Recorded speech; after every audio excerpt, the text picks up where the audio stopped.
Muy buenos días, público de Astrolabio Diario Digital. El día de hoy, aquí en Astrolabio, nos acompaña el maestro Max Kaiser, asesor en materia anticorrupción, exdirector de anticorrupción del Instituto Mexicano de Competitividad, coautor de la Ley 3 de 3 a nivel nacional y autor del bestseller de este año en materia cívica, Útil y Fácil. Max Kaiser, de verdad, mucho gusto en conocerte y gracias por acompañarnos aquí el día de hoy. El gusto es mío, qué gusto estar aquí en San Luis. A través de la carrera cívica que has dirigido, uno de los grandes señalamientos que has hecho sobre todo es en tema de transparencia, los temas de transparencia, que de sobremanera nos interesan aquí en San Luis Potosí, porque con cada año que pasa de administración vemos que hay autoridades que no hay otra forma de decirlo, parecían estar más interesadas en ocultar información que en darla a conocer a la ciudadanía. Con tu experiencia, ¿a qué se debe este fenómeno? Sobre todo pensando que para los potosinos es nuevo un partido como el que tenemos, un proyecto como el que existe, pero pareciera que aplica las mismas estrategias y tácticas que los gobiernos del pasado. A ver, hay que entender una cosa. Durante varias décadas en el mundo los gobiernos estaban acostumbrados a ser cajas oscuras, cajas cerradas, ¿no? Le decían a los ciudadanos, tú dame tu dinero en impuestos, yo hago lo que yo tenga que hacer y luego te voy a informar qué fue lo que hice. El mundo fue evolucionando. A los 90s y principios de este siglo, los ciudadanos empezaron a exigir a los gobiernos de todo el mundo, yo quiero una caja transparente, yo quiero ver hacia adentro, yo quiero ver qué pasa. El problema fue que cometimos, sobre todo en México y en varios lugares de América Latina, que creímos que la transparencia era suficiente. Apostamos a que ver hacia adentro del gobierno y ver los procesos y ver cuánto ganaban y ver a dónde viajaban y ver cómo tomaban decisiones era suficiente. Y lo que no hicimos fue cerrar la pinza, porque transparencia sin combate a la corrupción no sirve de nada. ¿Qué quiere decir esto? Apostamos a principios de este siglo, en la transición a la democracia, que si los veíamos, si sabíamos qué hacían, cuánto gastaban, cómo se movían, cómo tomaban decisiones, se iban a sentir intimidados por la ciudadanía que los veía e iban a corregir su forma de tomar decisiones. El problema es que si no cerramos la pinza con el tema de la responsabilidad jurídica, administrativa y penal, lo que sucedió fue que empezaron a hacer cosas, los empezamos a cachar, los empezamos a evidenciar, se hacían los escándalos, pero luego no había una sanción, no había una investigación, no había una consecuencia. Entonces se acostumbraron. Lo que dijeron es, está padrísimo, yo puedo hacer, sí me cachan, sí me exponen, sí se arma el escándalo, pero si me agarro a la silla, me agarro duro a la silla, en un par de días hay un nuevo escándalo y todos se olvidan de mí. No cerramos la pinza, no acabamos de construir el sistema que tienen en las democracias desarrolladas, que es la transparencia junto con buenos organismos de auditoría e investigación que están revisando lo que sucede, buenos sistemas de captación de denuncias seguros para los ciudadanos, que generan investigaciones concretas y que acaban en una sanción. Entonces sí, la transparencia sirve para inhibir conductas inadecuadas, corruptas, criminales, ¿no? Etcétera. Esa chamba es la que no hicimos en México, no la acabamos de hacer. Hablas de un periodo cuando comenzó esa transformación democrática. Sin embargo, creo que el periodo de tiempo en que más ciudadanos se enteraron de la importancia de combatir la corrupción fue justamente a partir de 2018, cuando se convirtió como en algo parecido a un discurso recurrente del inicio del gobierno obradorista, morenista. Ellos afirmaban que estaban combatiendo la corrupción. Ya ha habido un cambio de estafeta. La duda también es, ¿efectivamente hubo un combate a la corrupción en ese periodo que se haya pasado a estos años? Ya nos dimos cuenta que lo que querían era que no los dejaran fuera de la corrupción. O sea, querían combatir la corrupción en la que no les tocaba a ellos. A ver, fue dramático lo que pasó, porque somos el único país del mundo que sacamos al partido que dominaba el sistema de partido hegemónico para luego regresarlo por la vía electoral en 2012. El PRI del 2012 llegó con un hambre desmedida, ¿no? La corrupción se convirtió otra vez en un sistema. López Obrador captó esta indignación y convenció a la gente de que él iba a acabar con esa corrupción, ¿no? Llega el 2018 y nos dimos cuenta, los que votaron por él se dieron cuenta con mucha tristeza, que en realidad lo único que quería era ser parte del sistema, capturar el sistema y convertir la corrupción en este mecanismo para captar a quien fuera. Lo podemos ver con todas las anexiones que hizo de políticos de todos los colores a su partido. La promesa era impunidad, es un pacto de impunidad. Y eso es muy fácil de ver, ¿no? El captar a gobernadores de todos los estados, de diferentes partidos, a legisladores de diferentes partidos, a presidentes municipales de diferentes partidos, convertirlos en parte de su misma alianza con la promesa de, si te sumas aquí, aquí no va a pasar nada. No es una opinión mía, el dato estadístico está ahí. En los 6.5 años que llevamos de gobiernos de Morena, por lo menos a nivel federal, el dato es cero. 0 sentencias por corrupción. Cero, no hay ni una. Ni una investigación de un tema importante, ni una sentencia completa, 0. Ese es el dato. Entonces el pacto de impunidad es el que jala la creación de alianzas con diferentes grupos políticos, ¿no? En detrimento de todos los ciudadanos, ¿no? Claro. Otro tema que resurge justamente cuando inicia el 2018 y que pareciera que el ciudadano promedio mexicano no termina de percibir en el ambiente político es justo el tema del populismo, del cual tú has hablado y has estudiado bastante. Hay elementos del populismo a nivel federal que ahora vemos que se repiten o hacen eco a nivel subnacional, en los estados. Sí. Nosotros en San Luis Potosí hemos escuchado a un gobernador que no tiene la mafia del poder, pero llegó nombrando a la herencia maldita. Ya. Y un gobernador también que afirma que no, quizá no todo para los pobres, pero que sí para los potosinos. Parecieran discursos entonces que hicieron eco, pero lo que quizá los ciudadanos no terminan de ver es este populismo del que se hacen para llegar a estos cargos. ¿Afecta a la población efectivamente? Sí, a ver, el populismo es un cáncer mundial de las democracias. No es una cosa mexicana ni es una cosa latinoamericana, es mundial, digamos. Y hay que entender los rasgos del populista porque es bien importante. Al populista le gusta llegar por la vía electoral, porque la vía electoral da legitimidad democrática. Te convierte en un representante de algún sector de la población. Entonces, normalmente llegan por la vía electoral. Pero cuando llegan por la vía electoral, lo que les gusta es destruir la escalera por la que llegaron. Hacer más difícil que otros lleguen. Eso es lo primero que hacen los populistas. Los populistas se llaman así porque gobiernan con base en los intereses que los pusieron ahí y tienen la necesidad, por lo tanto, de dividir a la población en polos muy fáciles de entender, conmigo o contra mí. Y entonces, si yo soy el representante del pueblo, llegué por la vía electoral, todo lo que se oponga a mí es antipueblo, antipobres, antipotosinos, ¿no? Necesitan generar esta división permanente, ¿no? Y entonces, cuando un medio hace una crítica, en automático lo tachan de es la oposición, ¿no? Todo es la oposición, todo es el grupo de enfrente, el otro lugar. Pero tienen otras características que son bien interesantes de analizar. Son muy malos para el gobierno, para la parte administrativa, para la rendición de cuentas, para cumplir con las promesas. Se les dice populistas porque son capaces de prometer lo que sea. O sea, López Obrador prometió acabar con la corrupción, pacificar al país, llevar dinero a todos lados, acabar con la pobreza. O sea, no tienen empacho en prometer lo que tengan que prometer para ganar la elección. El problema es que como prometen cualquier cosa, no se dedican a la parte administrativa compleja que es hacer gobierno, sino que se dedican todo el tiempo a la plataforma, al discurso, al evento y demás. Suelen incumplir todas sus promesas.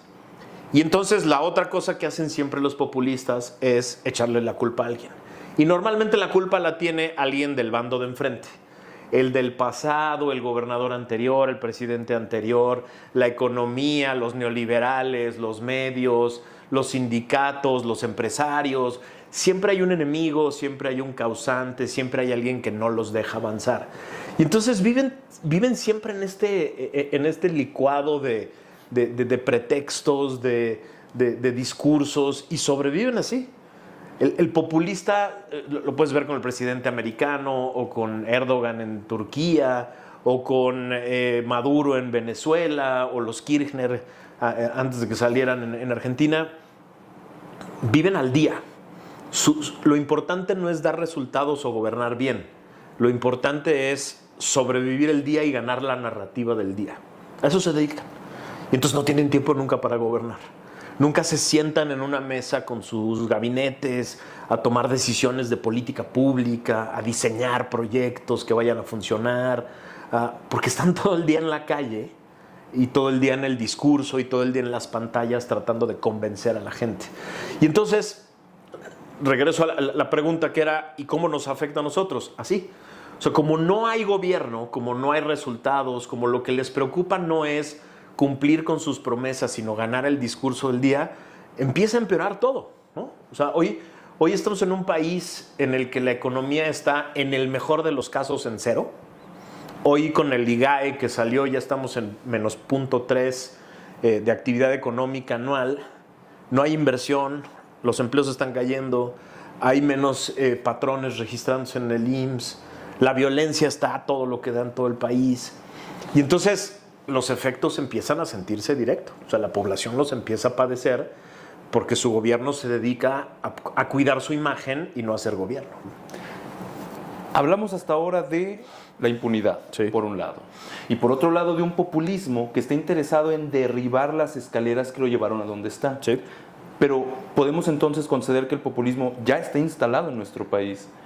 ¿Es acaso que también ahora está buscando derribar cualquier escalera por la cual lo podamos bajar de donde está? Por ejemplo, el tema de la elección judicial. Sin duda. El populismo se dedica a que no llegue nadie más. O sea, como todos los que no sean parte del proyecto, todos los que no le sean leales al proyecto son enemigos. Entonces no hay que dejarlos llegar. Y entonces viene o captura o destrucción de instituciones, cualquiera de las dos. El caso del Poder Judicial pues, fue dramático. Fue la destrucción del Poder Judicial autónomo para tratar de capturar lo que quede, ¿no? Para tener pocos contrapesos, para poder convertirlo en un arma en contra de los opositores, para poder generar la imagen de legalidad, ¿no? A través de los avales que van a otorgar los juzgadores del bienestar, no solo a nivel federal, también en los estados, ¿no? Es decir, los diferentes gobernadores de diferentes estados capturaron a sus propios poderes judiciales, y entonces sí, se va a generar esta idea de legitimidad que me va a otorgar el juez local como gobierno, porque decide en favor de mí. Lo que perdimos los ciudadanos es la posibilidad de estar sometiendo a los gobiernos locales no solo a la rendición de cuentas, sino a limitarse a sus propias facultades. Ahora cada que un gobernador o el gobierno federal se extralimite en sus funciones, vamos a ir a un poder judicial que está a su servicio. Y a los ciudadanos cada vez nos va a costar más trabajo someterlos al límite de sus facultades, ¿no?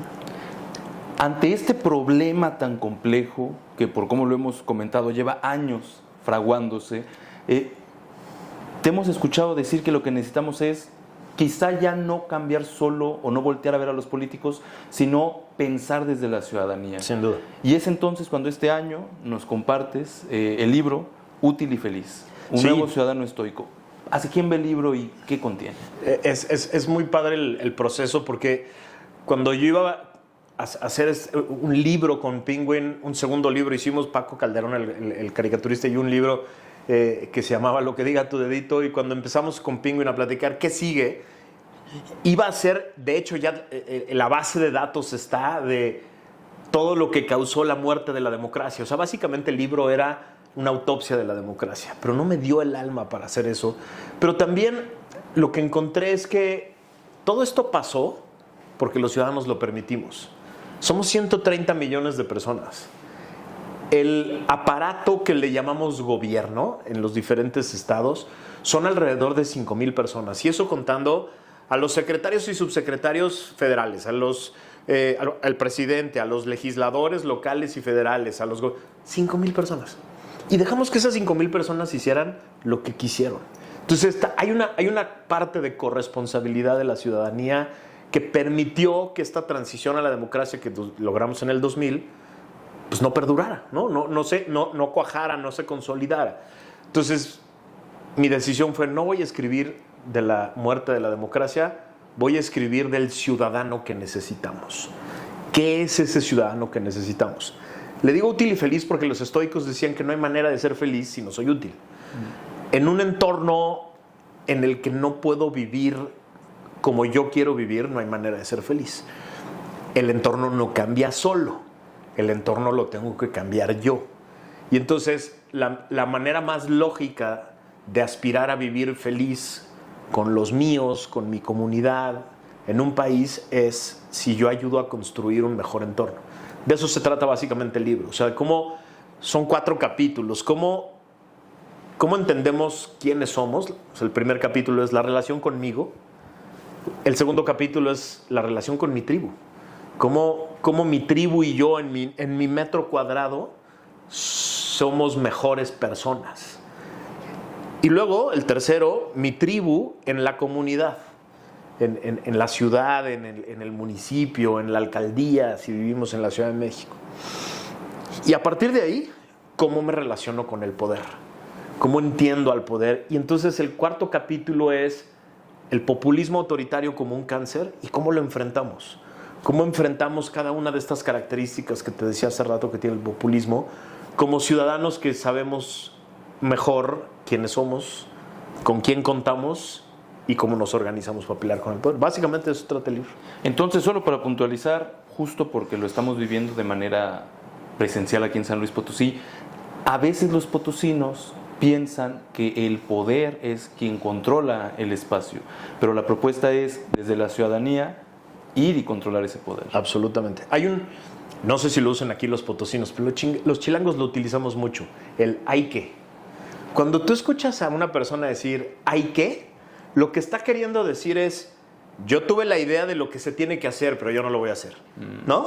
Cuando alguien dice, siempre pongo el ejemplo de, no sé aquí, pero cuando se va la luz en la Ciudad de México, todos los vecinos asumen que hay que hablarle a la CFE y que alguien más lo va a hacer, ¿no? Básicamente lo que digo en este libro y la propuesta es: hay que dejar el hay que a un lado y hay que empezar cada quien a comprometerse y hacer la chamba propia. No se trata de que cada potosino tenga que salvar a la democracia o a las instituciones. Cada potosino en su calle, en su área, puede convertirse en un ciudadano activo que hace que las cosas funcionen en ese espacio. Y va generando este músculo de activismo ciudadano que luego a lo mejor lo hace influir en el funcionamiento de la ciudad completa. Y luego a lo mejor genera una organización que atiende un tema que se vuelve un tema importante en el Estado. Y entonces, poco a poco, esa persona que empezó a ocuparse primero de su metro cuadrado, luego de su calle, y luego empezó a organizarse con más personas para influir en la ciudad, de pronto está haciendo activismo en el Estado. Y de pronto se convierte en una célula que genera discusión hacia lo nacional. Y entonces, el recorrido te puede convertir en un ciudadano que hace la chamba y que influye en su entorno y en su espacio, ¿no? Bien, excelente. Habrá que consultarlo. Hay que echarle un ojito. Claro que sí. Útil y feliz, un nuevo ciudadano estoico. Lo pueden comprar en Amazon y en todos los lugares donde venden libros. Excelente, a buscarlo. Maestro Max Kaiser, muchas gracias por acompañarnos. El gusto es mío. Qué padre estar aquí en este espacio. Bien, gracias por acompañarnos.